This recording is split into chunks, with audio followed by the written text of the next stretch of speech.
ఆలస్యం అమృతం విషం అన్న ఒక నానుడు ఉంది.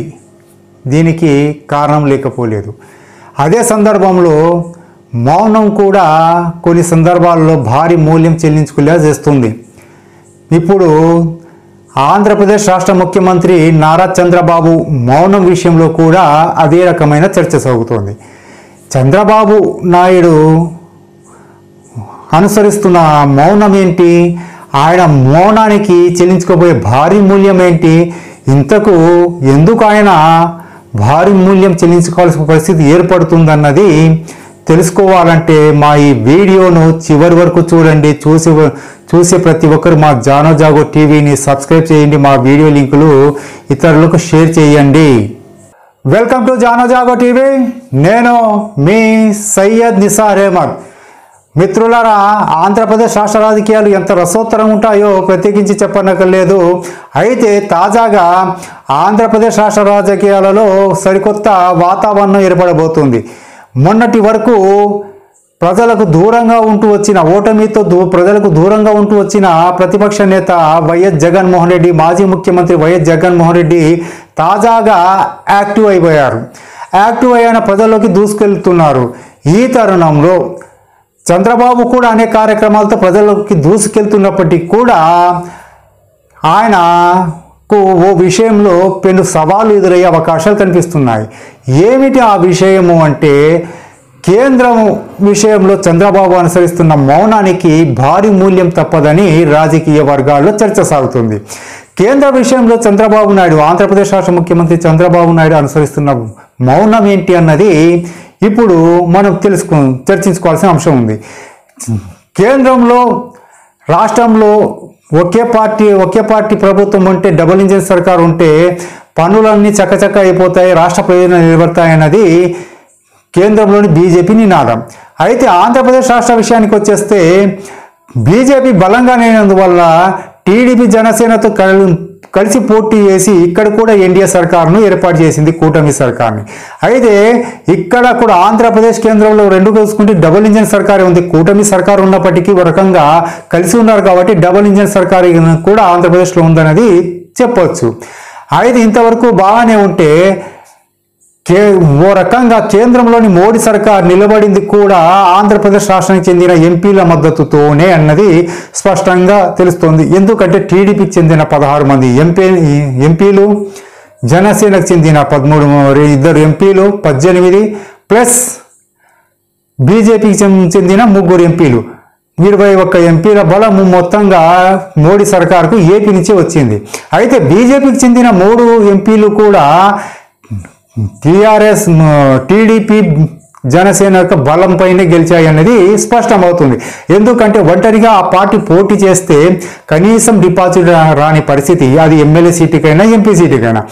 ఈ 2 పార్టీలతో కలిసి పోటీ చేయడం వల్లే రాష్ట్రంలో, ఆంధ్రప్రదేశ్ రాష్ట్రంలో 11 ఎమ్మెల్యే సీట్లు, 3 ఎంపీ సీట్లు, 8 ఎమ్మెల్యే సీట్లు, 3 ఎంపీ సీట్లు బీజేపీ గెలుచుకుంది. ఇది బహిరంగ సత్యము. అయితే ఇటీవల జరిగిన బడ్జెట్లో కానీ వివిధ రూపాల్లో కానీ ఆంధ్రప్రదేశ్ రాష్ట్రానికి మోడీ సర్కార్ అందించింది శూన్యమే, జీరో, టోటల్గా జీరో. ఈ పోలవరం ప్రాజెక్టు నిర్మాణానికి కావచ్చు ఎలాంటి నిధులు ఇస్తామని చెప్పినప్పటికీ పర్ఫెక్ట్గా అంకెలు చెప్పలేదు. ఇది గ్రాంట్ ఇస్తామా, అప్పిస్తామా అని చెప్పలేదు. ఇక అమరావతి రాజధాని నిర్మాణానికి 15,000 కోట్ల రుణము, అంటే వరల్డ్ బ్యాంకు నుంచి రుణం ఇప్పిస్తామన్నది స్పష్టంగా చెప్పేశారు. ఆ రుణం కూడా కేంద్రం భరిస్తుందో లేదో చెప్పలేం, కానీ రాష్ట్రమే భరించాల్సి వస్తుందన్న రీతిగా మాట్లాడారు. ఇలా ఆంధ్రప్రదేశ్ రాష్ట్ర ప్రయోజనాల విషయంకి వచ్చేస్తే మోడీ సర్కార్ కాపాడింది ఏం లేదు. ఇక ఇటీవల కురిసిన భారీ వర్షాల కారణంగా విజయవాడతో పాటు వివిధ ప్రాంతాలు అతలాకుతలమనే, మరీ ముఖ్యంగా విజయవాడ పరిసర ప్రాంతాలు బాగా నష్టపోయాయి. తీవ్ర ఆస్తి నష్టం జరిగింది. ప్రాణ నష్టంతో పాటు భారీ ఎత్తున ఆస్తి నష్టం జరిగింది. పంట నష్టం కావచ్చు, వివిధ రకాల స్థిర ఆస్తులు కావచ్చు. ఈ రకమైన నష్టము అంచనా వేసింది చంద్రబాబు సర్కారు. ఆ అంచనా వేసంలో తేలింది ఏమిటంటే దాదాపుగా ఆంధ్రప్రదేశ్ రాష్ట్రంలో విజయవాడ ప్రాంతంలోనే దాదాపుగా 7,000 అంటే 7,000 పైచిలుకు 8,000 కోట్ల వరకు ఆస్తి నష్టం జరిగినట్టు అంచనా వేసింది. అది ఇప్పటికే మీడియాలో వచ్చింది. ఈ 8,000 కోట్లను సర్ది తమకు గ్రాంట్ రూపంలో ఇచ్చి ఆదుకోవాలని ఆంధ్రప్రదేశ్ రాష్ట్ర ముఖ్యమంత్రి నారా చంద్రబాబు నాయుడు మోడీ సర్కార్ని అడిగి ప్రయత్నం చేస్తున్నారు.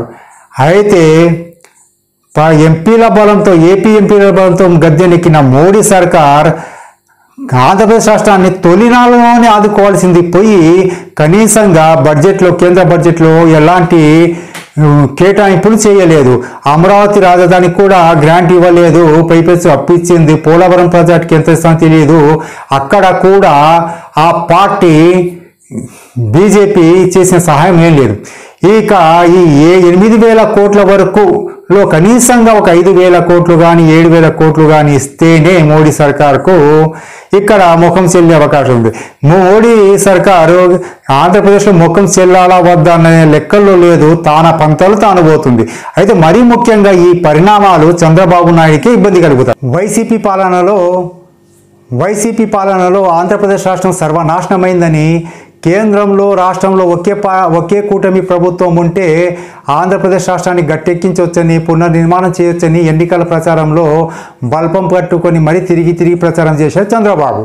రాష్ట్ర ప్రయోజనం నెరవేరాలంటే రాష్ట్రంలో టీడీపీ, బీజేపీ, జనసేన కూటమి రావాలని ఆయన ఘంటాపథంగా చెప్పారు.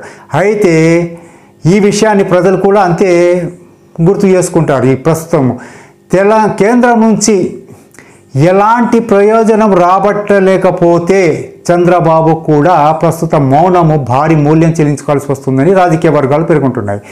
కేవలము 12 మంది ఎంపీలు ఉన్నప్పటికీ బీహార్ ముఖ్యమంత్రి నితీష్ కుమార్ ఎన్డీఏ సర్కార్ నుంచి గత బడ్జెట్లో 50,000 కోట్లకు పైగా నిధులు రాబట్టుకున్నప్పటికీ ఇంకా ఆయన ఎన్డీఏ సర్కార్ మోడీ సర్కార్పై అసంతృప్తితో ఝలకించే ప్రయత్నంలో ఉన్నారని సమాచారం. ఈ దిశగానే ఆయన బీహార్లో అడుగులు వేస్తున్నారు.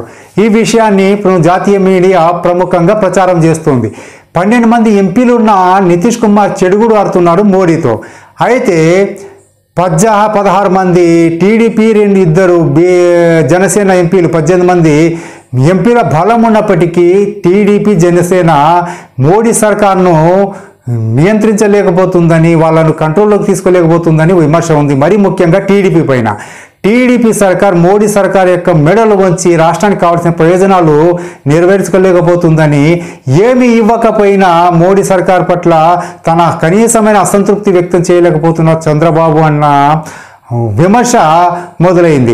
ఈ విమర్శను ఇప్పటికే ప్రధాన ప్రతిపక్షమైన వైసీపీ, మరో విపక్షమైన కాంగ్రెస్ పార్టీ భారీ ఎత్తున ప్రచారం చేస్తుంది. ఇది రాను ఈ 2 పార్టీలు యాక్టివేట్ టీడీపీ మీద అటాక్ చేస్తే ఈ మోడీ సర్కార్ నుంచి మీరేం సాధించారు, ఆ మోడీ సర్కార్కు బాసట గెలిచి మీరేం సాధించారన్న విమర్శను పదును పెడితే మాత్రం చంద్రబాబుకు రాను ఇబ్బందికరమైన వాతావరణం తప్పదని తెలుస్తుంది.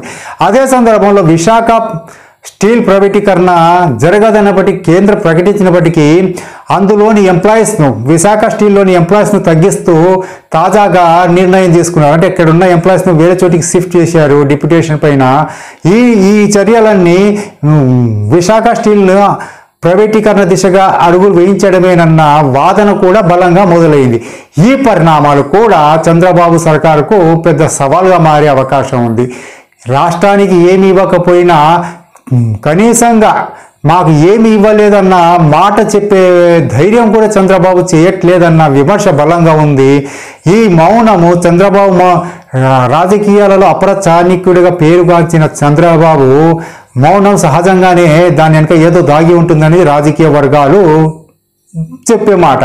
అయితే ఆ మౌనం ఇప్పుడు వెనుక ఉన్న నిజం ఎప్పుడు బయట వస్తుందో తర్వాత అంశం. కానీ ప్రస్తుతానికైతే ఆయన మౌనానికి భారీ మూల్యం తప్పదని రాజకీయ వర్గాలు పేర్కొంటున్నాయి. ఎందుకంటే ఇంత అన్యాయం చేసిన చంద్రబాబు ఇంకా నోరు మెదకపోతే ఇంకెప్పుడు నోరు మెదుపుతారన్న భావన ప్రజల్లో కలిగే అవకాశం. ఎందుకంటే గత వైసీపీ ప్రభుత్వం ఎన్నో సంక్షేమ కార్యక్రమాలు అంతులేని విధంగా సంక్షేమ పథకాలు తీసుకొచ్చింది. అయినప్పటికీ అభివృద్ధి సంథింగ్ డిఫరెంట్, సంథింగ్ డెవలప్మెంట్ అన్న కారణంతో, ఒకే ఒక కారణంతో మళ్ళీ టీడీపీకి బ్రహ్మాండమైన మెజార్టీ ఇచ్చి ఏపీ ప్రజలు గెలిపించారు. ఎందుకు అంటే ఈ చంద్రబాబు వస్తే మరింత గాడిని పెడతారు రాష్ట్రానికి అని. అయితే చంద్రబాబు సర్కార్ అమల్లోకి వచ్చాక సూపర్ 6 హామీలు అమలు, ఒక పెన్షన్ తప్ప ఇతర హామీలు అమలు కాకపోగా పైపెచ్చు రాష్ట్రానికి జరగాల్సిన అభివృద్ధి విషయంలో కూడా కేంద్రం నుంచి ఎలాంటి సహకారం రాకపోవడము, చంద్రబాబు కూడా మౌనం వహించడంతో ఇక చంద్రబాబు సూపర్ 6 హామీలు అమలు చేయరు, కేంద్రం నుంచి నిధులు తీసుకురారు, రాష్ట్రంలో అభివృద్ధి చేయాలన్న భావన పెరిగి ఆయనకు వచ్చే స్థానిక సంస్థల ఎన్నికల్లో మాత్రము పెద్ద ఇబ్బందికర వాతావరణం ఏర్పడే అవకాశం ఉందని మళ్ళీ చెందిన వైసీపీ మళ్ళీ తిరిగి పుంజుకునే అవకాశాలను చంద్రబాబే తిరిగి కల్పిస్తున్నారన్న వాదన కూడా రాజకీయ వర్గాల్లో కొనసాగుతుంది. అందుకే మేము చెప్పాం, చంద్రబాబు మౌనానికి భారీ మూల్యం తప్పదు అన్న ప్రచారము, చర్చ రాజకీయ వర్గాల్లో సాగుతుంది. ఇలాంటి మౌనము చంద్రబాబు త్వరలో వీడకపోతే మరీ ఈ ప్రజా వ్యతిరేక భావన, చంద్రబాబు మౌనంపై ఉన్న భావన, వ్యతిరేకత మరింత పెరిగే అవకాశం ఉందని తెలుస్తోంది. మా ఈ వీడియో మీకు నచ్చినట్లయితే మా జానో జాగో టీవీకి సబ్స్క్రైబ్ చేసి మా వీడియోకు లైక్ ఇవ్వండి. మా వీడియో లింకులు ఇతరులకు షేర్ చేయండి.